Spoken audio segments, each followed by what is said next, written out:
जब हम अपना स्मार्टफोन इस्तेमाल करते हैं ना, तो ऐसा लगता है कि सब कुछ कितना आसान है। बस स्क्रीन पर एक रंग बिरंगा बटन दबाया और ऐप खुल गया। हाँ, बिल्कुल ऐसा ही लगता है। मतलब सब कुछ एकदम सीधा और सरल लगता है, लेकिन उस चमकदार स्क्रीन के पीछे उन लाखों लाइनों का एक बहुत ही जटिल सोर्स कोड काम कर रहा होता है। सही कहा। और अगर उस कोड में एक भी कॉमा या ब्रैकेट अपनी जगह से हिल जाए ना, तो पूरा का पूरा सिस्टम ही क्रैश हो सकता है। एकदम सही।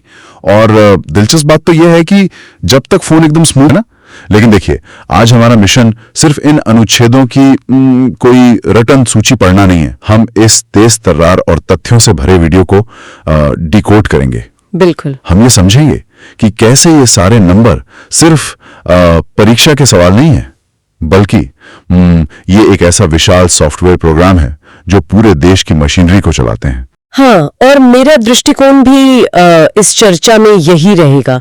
हम मिलकर ये खोजने की कोशिश करेंगे कि कैसे ये कानूनी प्रावधान हर नागरिक के दैनिक जीवन का और उनके अधिकारों का आधार बनते हैं।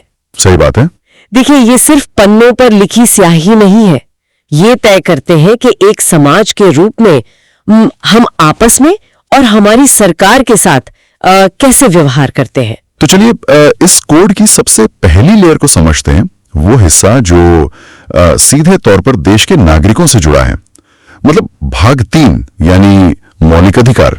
हाँ, अनुच्छेद 12 से 35 तक। जी, जो रिवीजन नोट्स हमने स्रोत में देखे वे बताते हैं कि अनुच्छेद 15 जाति, लिंग, रंग या जन्म स्थान के आधार पर भेदभाव को रोकता है।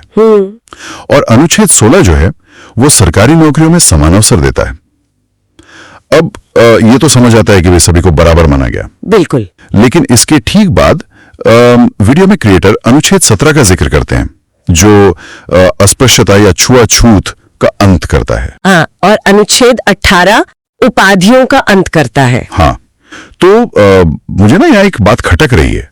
मतलब अगर अनुच्छेद 15 ने पहले ही कह दिया कि किसी भी आधार पर भेदभाव नहीं होगा, तो छुआछूत के लिए एक अलग से अनुच्छेद 17 बनाने की क्या जरूरत थी? क्या ये एक ही बात को दोहराना नहीं हुआ? देखिए, ये एक बहुत ही शानदार सवाल है और यहीं पर ना हमारे संविधान निर्माताओं की दूरदर्शिता दिखाई देती है। अच्छा, कैसे?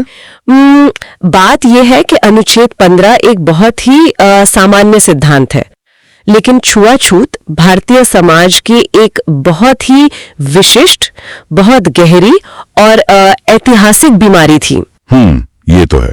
तो इसे सिर्फ एक सामान्य नियम के भरोसे नहीं छोड़ा जा सकता था। अच्छा, मतलब कोई लूप होल ना बचे। बिल्कुल।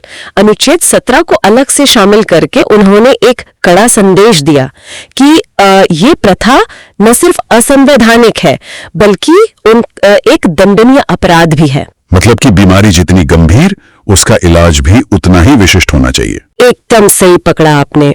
और जरा अनुच्छेद 18 को देखिए, जो उपाधियों का अंत करता है।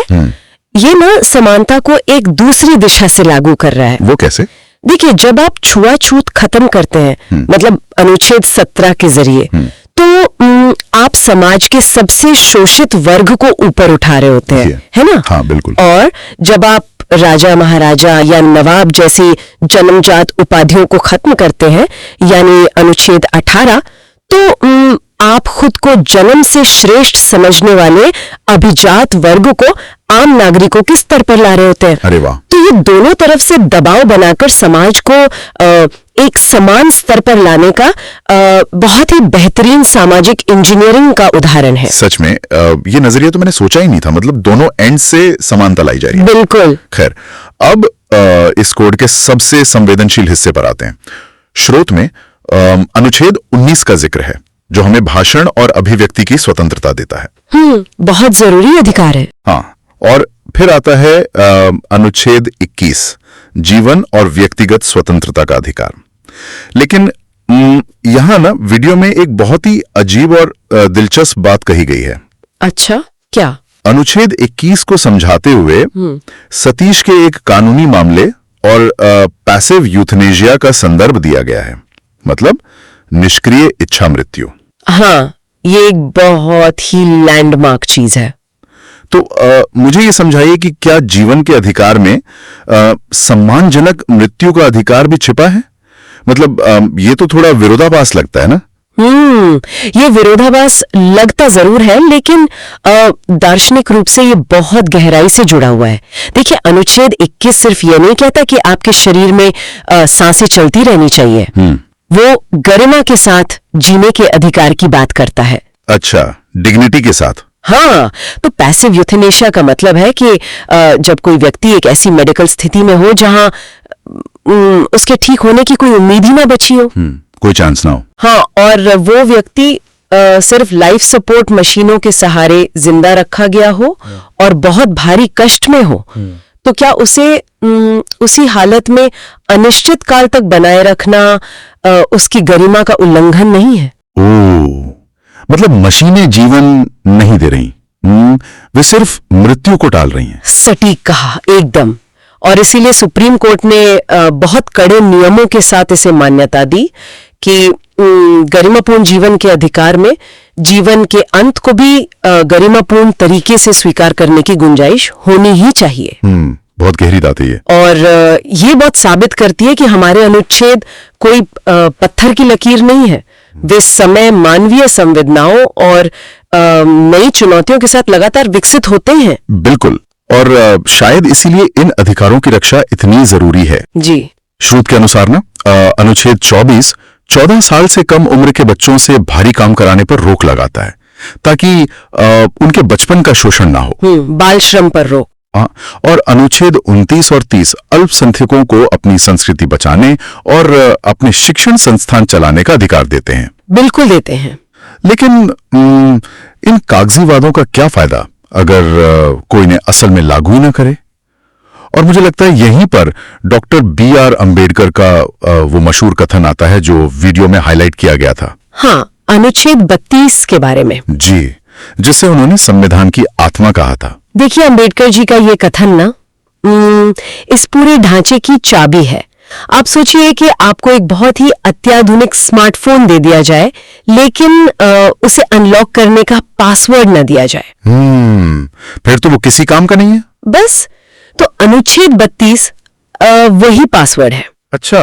अगर राज्य या सरकार आपके किसी भी मौलिक अधिकार का हनन करती है, तो अनुच्छेद 32 आपको यह शक्ति देता है कि आप सीधे सुप्रीम कोर्ट का दरवाजा खटखटा सकें। मतलब सीधा टॉप पर जा सकते हैं। जी, इसके बिना बाकी सारे अधिकार सिर्फ एक विश लिस्ट बनकर रह जाते। विश लिस्ट, हाँ बिल्कुल सही कहा आपने। लेकिन अधिकारों की तो इतनी बात हो गई, अब जरा सिक्के का दूसरा पहलू भी देखते हैं। कर्तव्यों की बात कर रहे हैं। स्रोत में आगे बढ़ते हुए मौलिक कर्तव्यों का जिक्र आता है। उसमें बताया गया है कि 42वें संशोधन द्वारा 10 कर्तव्य जोड़े गए और फिर 2002 में 86वें संशोधन के जरिए 11वां कर्तव्य जोड़ा गया, जो माता पिता द्वारा बच्चों को शिक्षा के अवसर देने से जुड़ा है। बिल्कुल सही।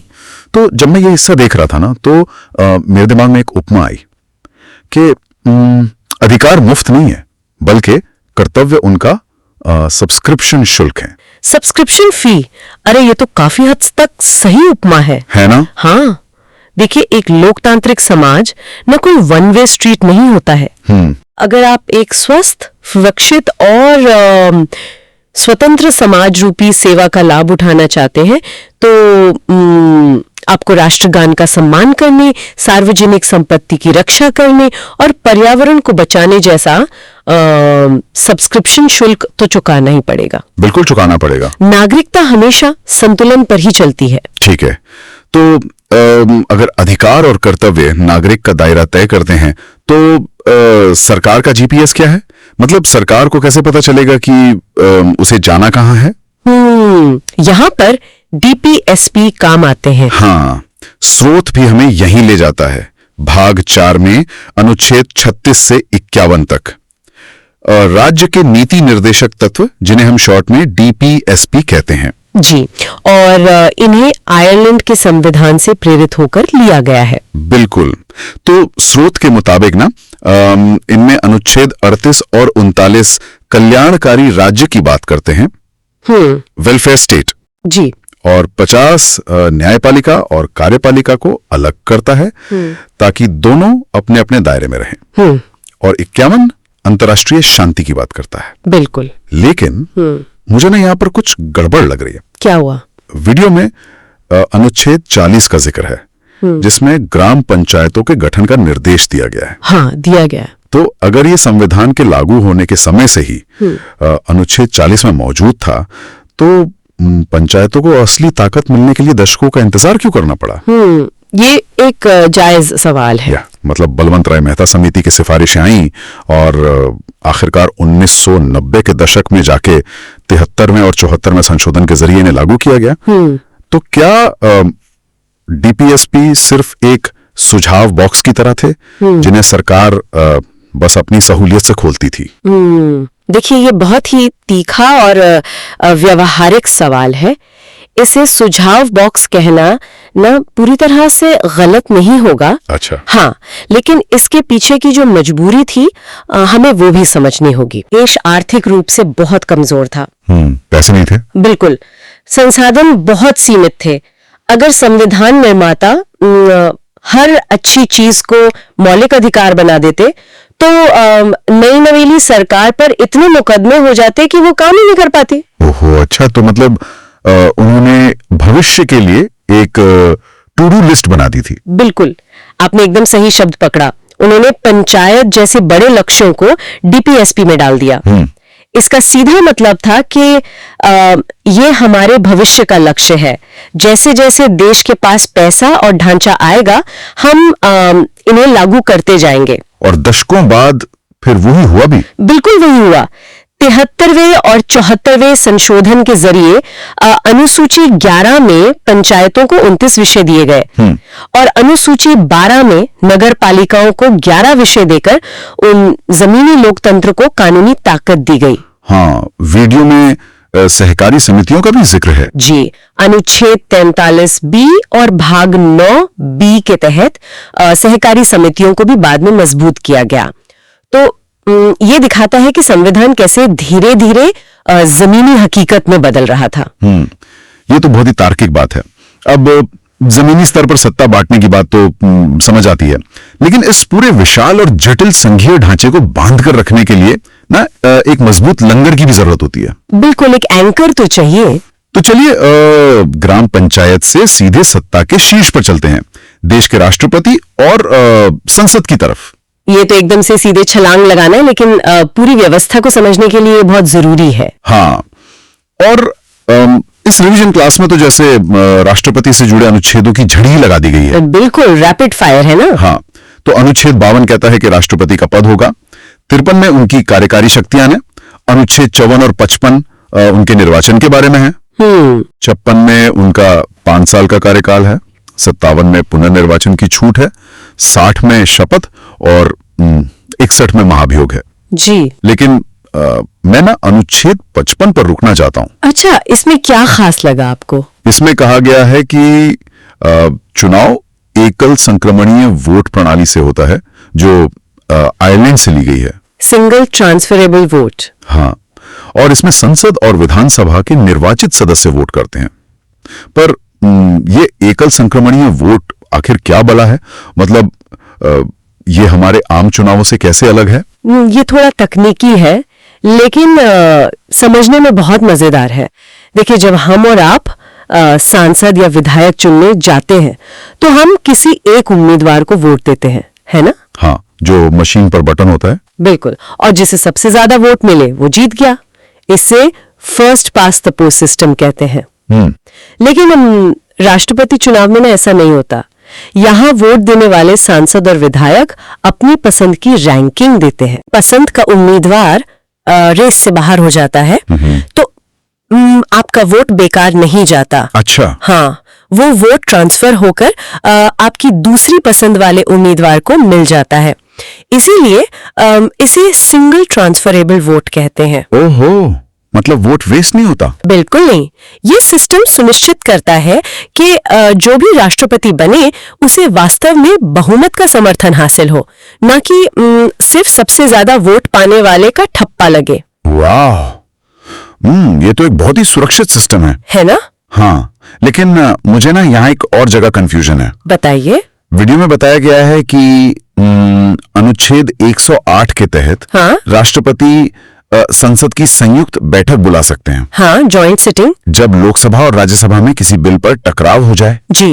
और अनुच्छेद 85 के तहत वे लोकसभा को भंग भी कर सकते हैं। बिल्कुल कर सकते हैं। लेकिन जब वो संयुक्त बैठक बुलाई जाती है तो उसकी अध्यक्षता राष्ट्रपति नहीं करते बल्कि लोकसभा का स्पीकर करता है। तो मुझे ये समझ नहीं आ रहा कि अगर बुलावा राष्ट्रपति दे रहे हैं तो लीडरशिप स्पीकर क्यों कर रहा है? यही तो हमारे संविधान की असली खूबसूरती है। इसे ही हम चेक्स एंड बैलेंस यानी नियंत्रण और संतुलन कहते हैं। अच्छा, कैसे? देखिए, संविधान किसी एक व्यक्ति को असीमित शक्ति नहीं देता। राष्ट्रपति देश के प्रमुख है, इसलिए गतिरोध तोड़ने के लिए दोनों सदनों को बुलाने का जो अधिकार है वो उनका है। ये तो लॉजिकल है। लेकिन राष्ट्रपति सीधे जनता द्वारा नहीं चुने जाते, जबकि लोकसभा का जो स्पीकर होता है वो सीधे जनता द्वारा चुने गए प्रतिनिधियों के सदन का प्रतिनिधित्व करता है। ओ हाँ, सांसदों का लीडर होता है वो। बिल्कुल। और लोकतंत्र में ना अंतिम शक्ति जनता के पास होती है। इसीलिए संसद के भीतर की कार्यवाही का नेतृत्व जनता के चुने हुए प्रतिनिधि यानी स्पीकर को दिया गया है। कमाल है यार, मतलब हर ताले की एक खास चाबी बना रखी है। बिल्कुल। और राज्यों के स्तर पर भी यही भूमिका राज्यपाल निभाते हैं ना? जी, एकदम सही। स्रोत के अनुसार अनुच्छेद 153 से 160 तक राज्यपाल के पद, उनकी कार्यकारी शक्ति और राष्ट्रपति द्वारा उनकी नियुक्ति की बात की गई है। हाँ, आप ऐसा कह सकते हैं कि राष्ट्रपति और राज्यपाल की भूमिका है ना केंद्र और राज्यों के बीच एक मिरर इमेज की तरह काम करती है। Mirror image. और इसके साथ ही उपराष्ट्रपति का भी एक बहुत अहम रोल होता है। हाँ, वीडियो में अनुच्छेद 63 से 69 का जिक्र था। जी, अनुच्छेद 64 के तहत उपराष्ट्रपति ना राज्यसभा के पदेन अध्यक्ष होते हैं और 65 कहता है कि अगर राष्ट्रपति का पद अचानक से खाली हो जाए तो उपराष्ट्रपति वो कार्यभार संभालेंगे। अच्छा, मतलब बैकअप प्लान भी रेडी है। बिल्कुल। इससे सिस्टम में कभी कोई खालीपन या वैक्यूम नहीं आता। और पैसों का मामला, क्योंकि बिना पैसे के तो भाई कोई मशीनरी चलती नहीं है। पैसे का इंतजाम तो सबसे जरूरी है। स्रोत में अनुच्छेद 110 यानी धन विधेयक, जिसे मनी बिल कहते हैं। हाँ। और अनुच्छेद 112 का जिक्र है। अनुच्छेद 112 बहुत ही खास है। वो क्यों? क्योंकि पूरे संविधान में कहीं भी बजट शब्द का इस्तेमाल हुआ ही नहीं है। अरे सच में? हाँ, इसे वार्षिक वित्तीय विवरण कहा गया है, एनुअल फाइनेंशियल स्टेटमेंट। और यही तय करता है कि सरकार जनता का पैसा कैसे खर्च करेगी। ये सब सुनकर ना ऐसा लगता है कि ये पूरा सिस्टम बहुत ही परफेक्ट है। लगता तो है, लेकिन हम जानते हैं कि असल दुनिया परफेक्ट नहीं होती। बिल्कुल नहीं होती। जब राजनेता आपस में लड़ते हैं या कोई संस्था अपनी हदें पार करती है या कह लें कि सिस्टम में कोई वायरस आ जाता है, तब क्या होता है? यहीं पर हमारे इस चर्चा का अगला हिस्सा आता है, रक्षक और स्वतंत्र संस्थाएं। सही बात है। कोई भी सॉफ्टवेयर तब तक सुरक्षित नहीं है जब तक उसमें एक मजबूत एंटीवायरस ना हो। बिल्कुल।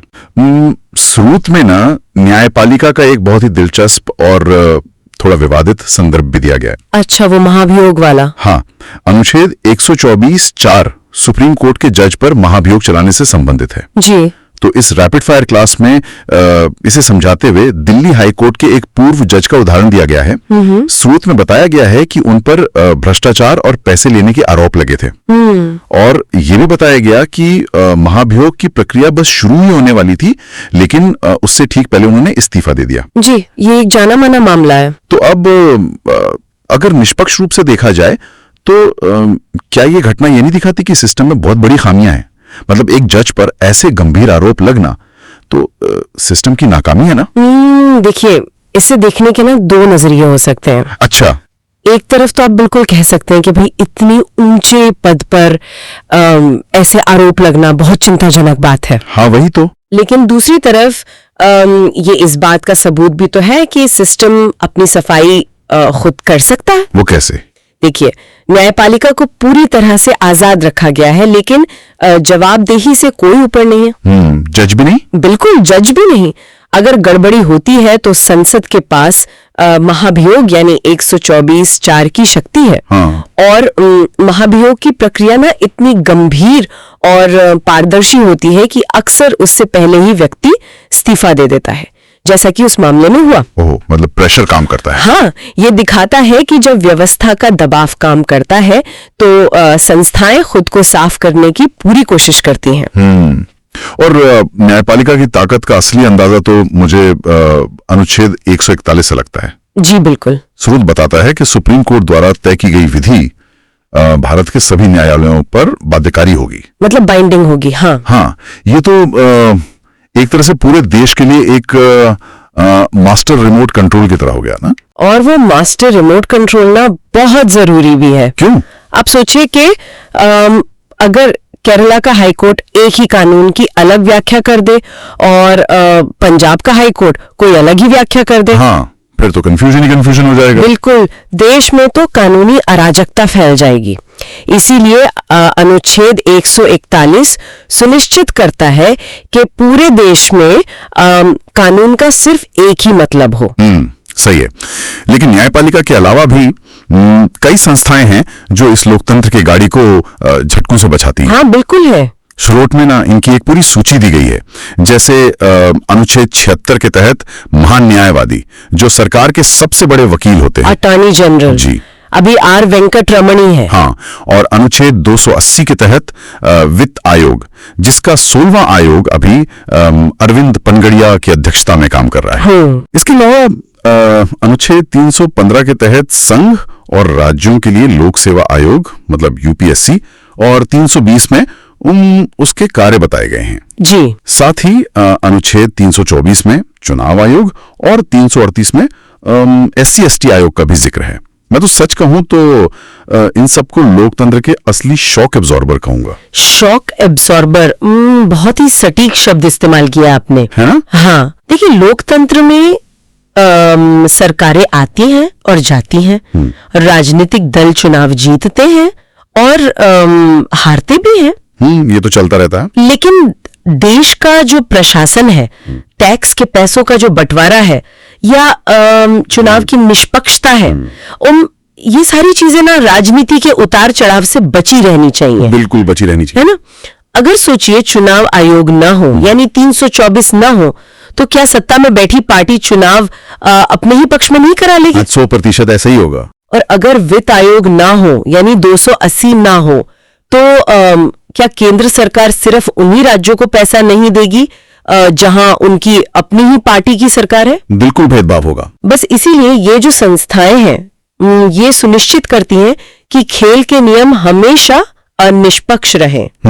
और इन नियमों को लागू करने वाले जो अधिकारी हैं उनको भी तो बिना डर के काम करना होगा ना? हाँ, उनके लिए भी सुरक्षा है। स्रोत में अनुच्छेद 311 का जिक्र है, जो लोक सेवकों को बिना उचित जांच के नौकरी से निकाले जाने से बचाता है। जी। और अनुच्छेद 312 अखिल भारतीय सेवाओं की बात करता है। लेकिन मेरा ना एक आखिरी सवाल है यहाँ। हाँ पूछिए। क्या हो अगर ये सारे के सारे शॉक एब्जॉर्बर ही टूट जाएं, मतलब अगर राज्य सरकारें केंद्र की बात मानना ही बंद कर दें या देश पर कोई बहुत बड़ा संकट आ जाए, तब क्या होगा? तब संविधान अपना इमरजेंसी ब्रेक लगाता है। अच्छा, आपातकाल। जी। स्रोत में अनुच्छेद 352 मतलब राष्ट्रीय आपातकाल और अनुच्छेद 356 यानी राज्य आपातकाल या जिसे हम राष्ट्रपति शासन कहते हैं, उसका बहुत तेजी से उल्लेख किया गया है। हाँ। ये वो स्थिति है ना जब सारा सत्ता का खेल समेटकर केंद्र के हाथ में दे दिया जाता है। बिल्कुल। और इसी से जुड़ा है अनुच्छेद 256 जहां केंद्र सरकार राज्यों को सीधे निर्देश दे सकती है। देखिए, आपातकाल के जो प्रावधान है ना, उन्हें अक्सर बहुत डर की नजर से देखा जाता है। हाँ, इमरजेंसी का नाम सुनते ही लोग डर जाते हैं। लेकिन एक देश की एकता को बचाए रखने के लिए ये बहुत जरूरी है। वो कैसे? भारत एक संघीय ढांचा है, मतलब एक फेडरल स्ट्रक्चर है जहां राज्यों के पास अपनी खुद की शक्तियां हैं। लेकिन जब देश की सुरक्षा ही खतरे में हो, यानी 352 की स्थिति या किसी राज्य में संवैधानिक तंत्र पूरी तरह फेल हो जाए, यानी 356, तो उस वक्त केंद्र को मजबूत होना ही पड़ता है। अच्छा, मतलब ये देश को बिखरने से बचाने का एक अंतिम उपाय है। एकदम सही। स्रोत के अंत में ना कुछ विविध अनुच्छेदों का भी जिक्र है जो भारत की विविधता को दिखाते हैं। हाँ, भाषा और राज्यों से जुड़े हुए। जैसे अनुच्छेद 343 जो बताता है कि संघ की राजभाषा हिंदी होगी और लिपि देवनागरी होगी। फिर अनुच्छेद 370 जो जम्मू कश्मीर से संबंधित था, और अनुच्छेद 371 ए जो नागालैंड को, जो कि भारत का 16वां राज्य बना था, उसकी विशिष्ट सांस्कृतिक पहचान के लिए विशेष प्रावधान देता है। और यही तो भारत की असली ताकत है। बिल्कुल। हमारा संविधान सिर्फ एक कड़ा कानून नहीं थोपता लोगों पर, वो देश की विशाल विविधता को, अलग अलग संस्कृतियों को और ऐतिहासिक वास्तविकताओं को भी समायोजित करता है। तो अगर हम इस पूरी चर्चा को समेटें तो हमने देखा कि कैसे 10 मिनट की ये रिवीजन क्लास दरअसल कोई बोरिंग लेक्चर नहीं था। बिल्कुल नहीं। ये नागरिक शास्त्र की ना एक बेहद रोमांचक यात्रा थी। जी। मौलिक अधिकारों के जरिए हमें जो आजादी मिलती है उसे सुरक्षित रखने के लिए कैसे न्यायपालिका और चुनाव आयोग जैसी संस्थाएं काम करती हैं। जी। और कैसे डीपीएसपी सरकार को आगे का रास्ता दिखाते हैं। मतलब सब कुछ ना एक दूसरे से एकदम जुड़ा हुआ है। और इस गहन विश्लेषण का सबसे बड़ा निष्कर्ष भी यही है। ये जो जानकारी है ना, ये केवल किसी परीक्षा में टिक मार्क लगाने के लिए नहीं है। तो फिर ये हमारे लोकतंत्र का यूजर मैनुअल है। अरे वाह, यूजर मैनुअल। हाँ, जब हम इन नियमों को गहराई से समझते हैं तब हम एक सही मायने में जागरूक नागरिक बनते हैं। बिल्कुल। तब हम अखबार की किसी खबर को पढ़कर खुद ये समझ पाते हैं कि सरकार का कोई फैसला सही है या गलत। एकदम सही बात है। अब इस डीप डाइव को खत्म करने से पहले ना मैं एक ऐसा विचार छोड़ना चाहता हूं जो स्रोत में बिल्कुल शुरुआत में ही था, लेकिन जिसके मायने बहुत गहरे हैं। अच्छा, कौन सा विचार? वीडियो में ना अनुच्छेद 1 और 3 का जिक्र है। हाँ। तो अनुच्छेद 1 कहता है कि इंडिया अर्थात भारत राज्यों का संघ होगा। जी। लेकिन अनुच्छेद 3 संसद को ये शक्ति देता है कि वो साधारण बहुमत से नए राज्य बना सकती है, मौजूदा राज्यों की सीमाएं बदल सकती है या उनके नाम भी बदल सकती है। ये भारतीय संघवाद का ना एक बहुत ही अनोखा पहलू है। कैसे? जैसे अमेरिका में आप राज्यों की सीमाएं इतनी आसानी से नहीं बदल सकते, लेकिन भारत में संसद ऐसा कर सकती है। हाँ, तो सोचने वाली बात यह है ना कि अगर संविधान के ही नियम इस देश के आंतरिक नक्शे को इतनी आसानी से बदलने की अनुमति देते हैं, तो अगले 50 वर्षों में भारत का नक्शा कितना अलग दिख सकता है। ये तो सोचने वाली बात है। अगर एक साधारण संसदीय प्रक्रिया से सीमाएं दोबारा खींची जा सकती हैं, पुराने राज्य मिटाए जा सकते हैं और नए बनाए जा सकते हैं, तो एक राज्य की पहचान वास्तव में है क्या? सही सवाल है। क्या वो सिर्फ जमीन का एक टुकड़ा है, प्रशासन की एक सुविधा है, या कुछ और? हम सभी को इस पर विचार करना चाहिए। सच में ये एक ऐसा सवाल है जो हमें ये सोचने पर मजबूर करता है कि हम खुद को किस तरह से परिभाषित करते हैं, एक राज्य के नागरिक के रूप में या एक अखंड भारत के नागरिक के रूप में। बहुत खूब। तो अगली बार जब भी आप लोग भारत का नक्शा देखें ना, तो याद रखें कि जो रेखाएं आप देख रहे हैं वे पत्थर पर नहीं खींची गई हैं। बिल्कुल नहीं। वे बस इस सोर्स कोड का वर्तमान आउटपुट है। इस गहन विश्लेषण में हमारे साथ जुड़ने के लिए बहुत बहुत धन्यवाद। सवाल पूछते रहिए और चीजों के पीछे के कारणों को ऐसे ही समझते रहिए।